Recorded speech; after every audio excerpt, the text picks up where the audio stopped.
కుటుంబము అనేది చాలా ప్రాముఖ్యమైనది.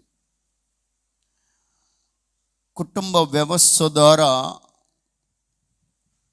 ప్రతి పరిస్థితులు ఆధారపడి ఉంటాయి. నరుడు ఒంటరిగా ఉండటము ప్రభువుకి ఇష్టము లేదు. ఒక సాటి అయిన మనిషి కావాలని ఒక కుటుంబ వ్యవస్థను ప్రభువారు ఆదిలోనే ఏర్పాటు చేసి ఉన్నారు.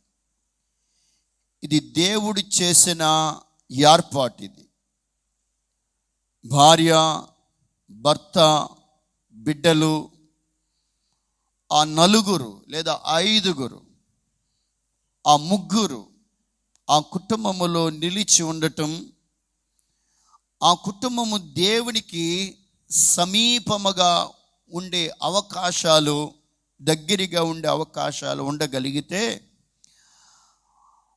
ఒక భక్తుడు అంటున్నాడు, నిజమైన భక్తి కలిగిన కుటుంబం చిన్న మినీ పరలోకముగా ఉంటుందట. నిజమైన భక్తి కలిగిన కుటుంబం చిన్న మినీ పరలోకముగా ఉంటుందంట.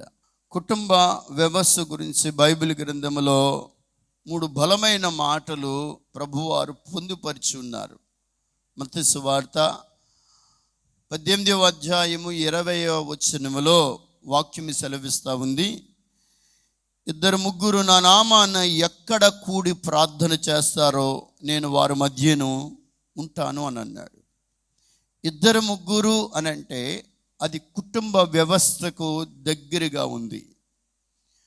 ప్రతిదినము దేవుని సన్నిధిలో కనబడుతున్న మనము ప్రతి దినము కూడా కుటుంబముతో దేవుని సముఖమందు కనబడే వ్యక్తులుగా మనం మారాలి. కుటుంబములో కుటుంబ ప్రార్థన అనేది మనము కలిసి చేసినప్పుడు ఆ కుటుంబ వ్యవస్థలో సాతానుకు చోటు ఉండదు.